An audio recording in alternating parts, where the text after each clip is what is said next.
दिल्ली के पार्लियामेंट में आवाज पहुंचाना बहुत जरूरी है।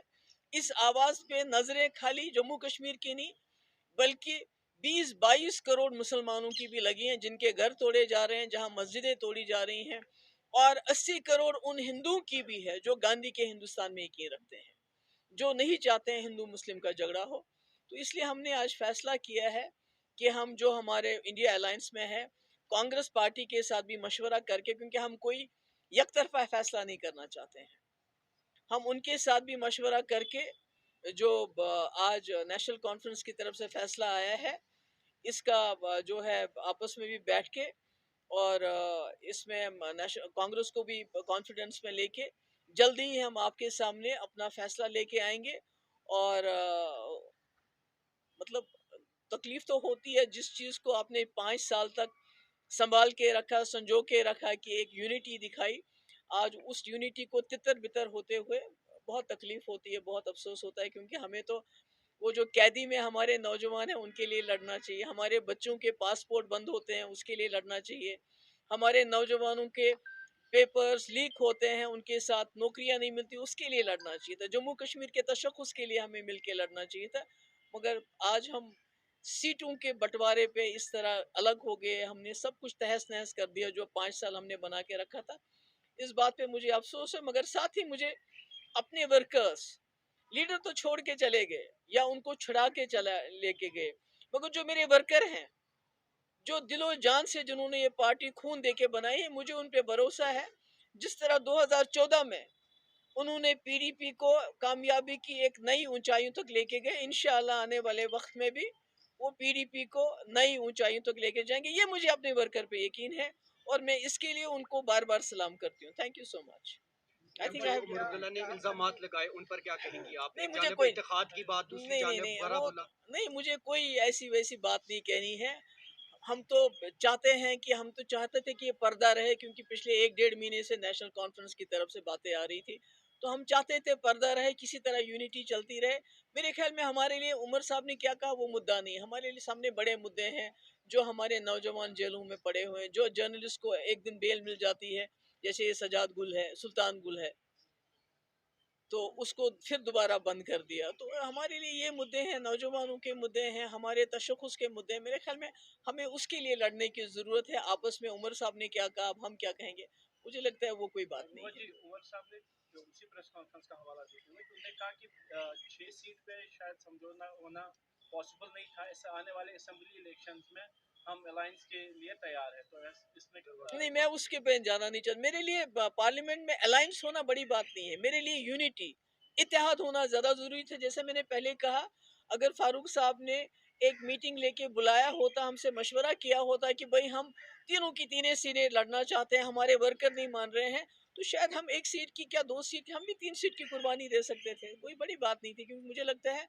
जम्मू कश्मीर के सामने बहुत बड़ा मसला है, जिंदगी और मौत का मसला इस वक्त हमारे लोगों के लिए है, हमारे तशख़्ख़ुस का मसला है, हमारी ज़मीन हमारे पाँव के नीचे से खिसकाई जा रही है, बात नहीं कर सकते आप, मुंह नहीं खोल सकते आप।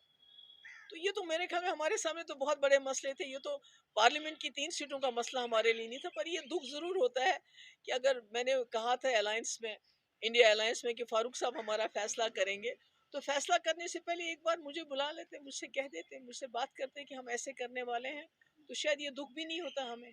क्या हम समझे ये जो इंडिया अलायंस में सीट शेयरिंग के लिए लेकर टक्कर हुआ, जिसकी वजह से पीएचडी खत्म हो गई? नहीं, वो तो आपने, उमर साहब ने खुद कहा कि ये अलायंस में है ही नहीं, तो वो तो मैंने तो कुछ नहीं, मैं तो चाहती थी कि हम पीएचडी बिल्कुल बरकरार रहे, आगे चलती रहे। पर उन्होंने जो खुद कहा, उन्होंने जो सीटों का कहा वो तो कहा, पर उन्होंने कहा कि ये तो अलायंस में है ही नहीं, पीडीपी सिचुएशन की वजह से अलायंस से बाहर हो गई है। तो आप खुद ही समझ सकते हैं कि पीएचडी को तोड़ने का काम, पीएचडी को खत्म करने का काम, लोगों की आखिरी उम्मीद को खत्म करने का काम कहाँ से हुआ, हमने तो नहीं किया, हम तो नहीं चाहते हैं। क्या ये उम्मीद की जा सकती है कि आप पीडीपी सभी सीटों पे उम्मीदवार खड़ा करेंगे? आपस मैंने कहा हम जो कांग्रेस है उनसे मशवरा करेंगे, क्योंकि इंडिया अलायंस में तो हम हैं, पीएचडी अलायंस तो तितर बितर कर दी उन्होंने, पर इंडिया अलायंस में तो है हम, उनके साथ बात करके देखेंगे कि हम आगे क्या। क्या पीडीपी की स्ट्रेटजी साउथ कश्मीर को लेकर चेंज होगी? क्योंकि पहले अलायंस की बात होती थी, लेकिन कहीं ना कहीं आपका नाम भी आ रहा है साउथ कश्मीर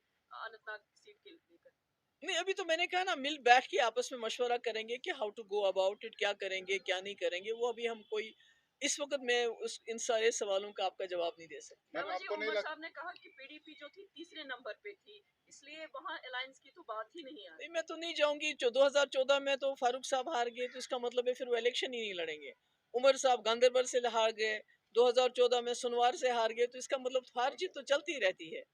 اگر کوئی ہارے تو اس کا مطلب ہے وہ دوبارہ وہاں سے الیکشن ہی نہیں لڑے۔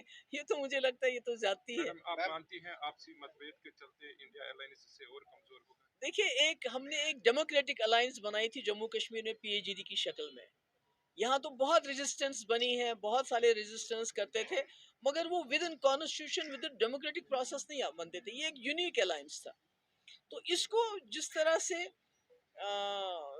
لفظوں کی مار سے اس کو تتر بتر کر دیا، وہ بہت ہی میرے خیال میں وہ that was very disappointing. But جہاں تک انڈیا الائنس کی بات ہے، اس میں سمجھتی ہوں کہ آج پورے ملک کے سامنے ایک بہت بڑا چیلنج ہے۔